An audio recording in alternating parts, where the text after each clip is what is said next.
معزز خواتین و حضرات، آج آپ کی خدمت میں اپنا ایک مضمون پیش کر رہا ہوں جو کہ محترمہ عقیلہ حق کی کتاب تیرا خدا کوئی اور ہے کے لیے میں نے لکھا، جو کہ ان کی کتاب میں بطور تجزیہ شامل ہوا۔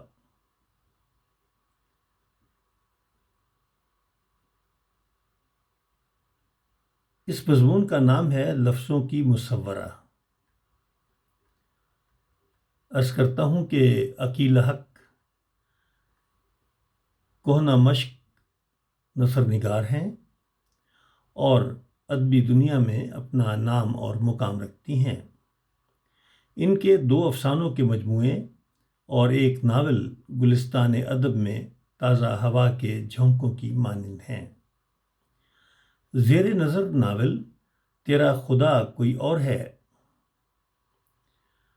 جو کہ 3 ناولٹ کا مجموعہ ہے، ان کے تخیل کی پرواز کا اگلا پڑاؤ ہے۔ ان کی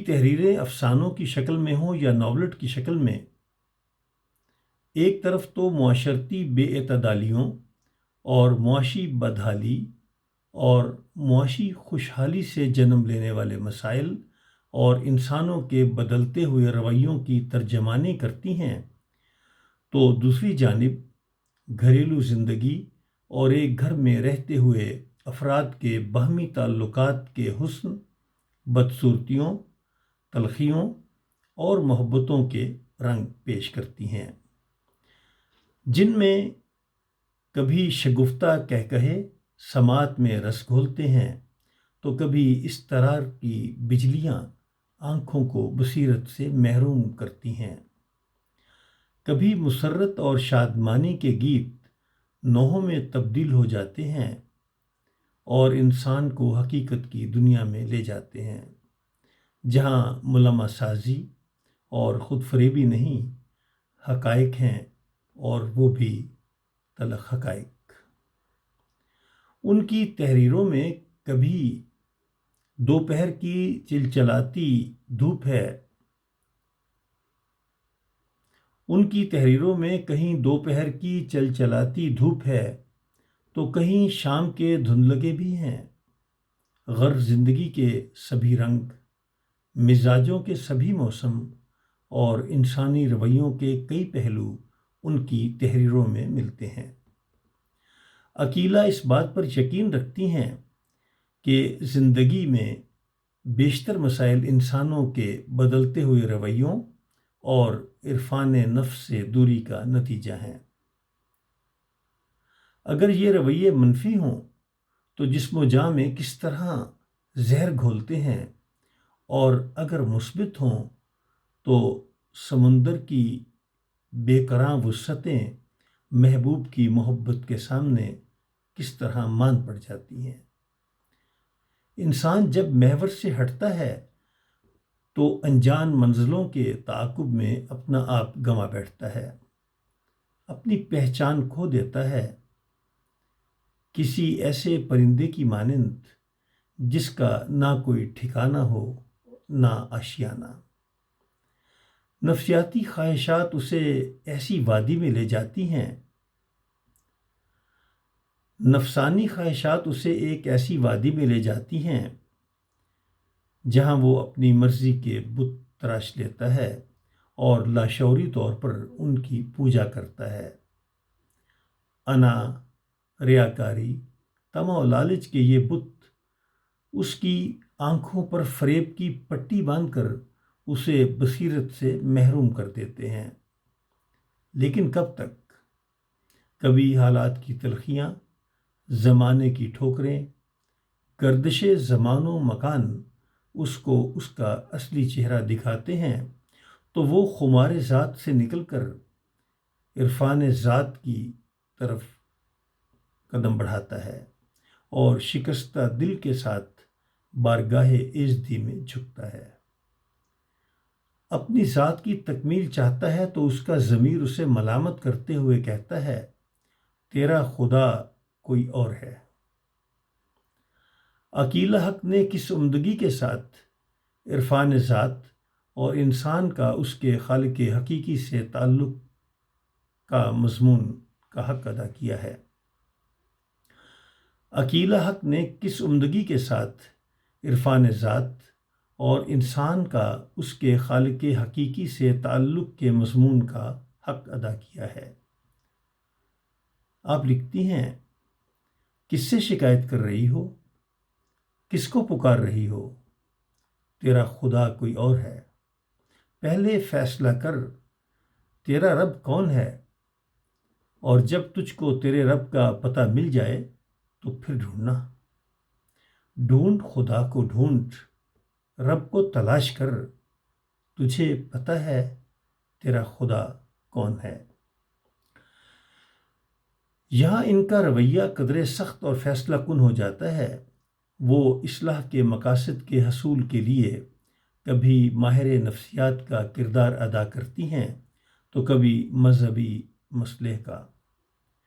غرض ان کی تحریروں میں اصلاح کا پہلو نمایاں ہے، تاہم وہ اپنی تحریر کو اردو ادب کے روایتی معیار سے ادھر ادھر نہیں جانے دیتی، اور ادب پارا ہی رہتا ہے۔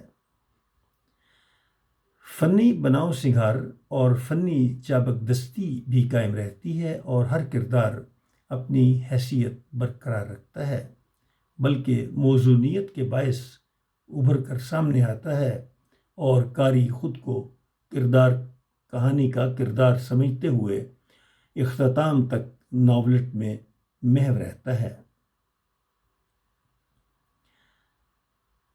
فنی بناؤ سنگھار اور فنی چابک دستی بھی قائم رہتی ہے، ہر کردار اپنی حیثیت برقرار رکھتا ہے، بلکہ موزونیت کے باعث ابھر کر سامنے آتا ہے، اور قاری خود کو کہانی کا کردار سمجھتے ہوئے اختتام تک ناولٹ میں محو رہتا ہے۔ ان کی تحریریں ان کے لفظوں پر گرفت کی آئینہ دار محسوس ہوتی ہیں۔ ایسا محسوس ہوتا ہے کہ ان کے پاس کافی ذخیرہ الفاظ موجود ہے، تاہم وہ سادہ انداز بیان اپنانے اور عام فہم الفاظ زیب کرتاس کرنے کو ترجیح دیتی ہیں تاکہ قاری کی توجہ برقرار رہے۔ بعض اوقات ان کی الفاظ پر دسترس کافی نمایاں ہو کر سامنے آتی ہے، لفظوں کے نگینوں کو اس طرح جڑتی ہیں کہ قاری محو حیرت ہو جاتا ہے۔ لفظوں کی مصورہ کا یہ نثر پارہ ملاسہ ہو: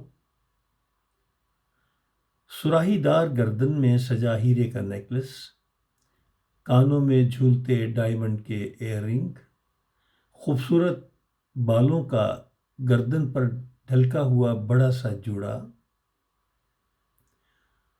ہاتھوں میں شعاعیں مارتی ڈائمنڈ کی بریسلیٹ، مخروطی انگلیوں میں سجی ہوئی قیمتی ڈائمنڈ کی انگوٹھیاں۔ وہ اس وقت کلوپیترا کو مات دے رہی تھی۔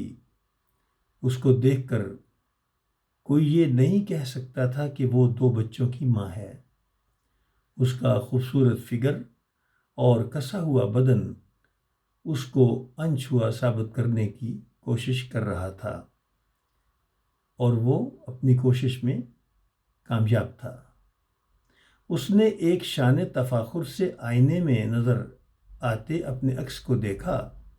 وہ حسین تھی، اس کو حسین نظر آتا تھا، اور پھر ڈریسنگ ٹیبل پر سجی بہت ساری پرفیوم کی بوتلوں میں سے اس نے اپنی پسند کی بوتل اٹھا کر تقریباً ساری اپنے اوپر انڈیل لی۔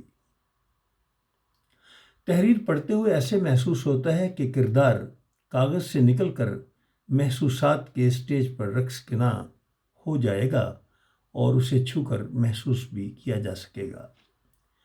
ان کی تحریروں میں یاسیت نہیں، بلکہ زندگی کا پیغام ہے، جو پہم رواں دواں ہے۔ تیرا خدا کوئی اور ہے۔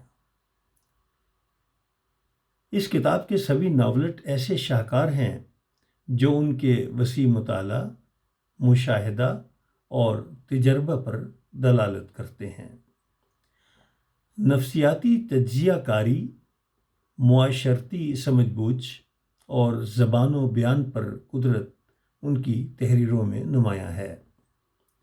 تیرا خدا کوئی اور ہے کی اشاعت پر دل کی گہرائیوں سے مبارکباد پیش کرتا ہوں، اور میری دعا ہے کہ اللہ تعالیٰ ان کے علم کو بڑھائے اور قلم کی طاقت میں اضافہ کرے۔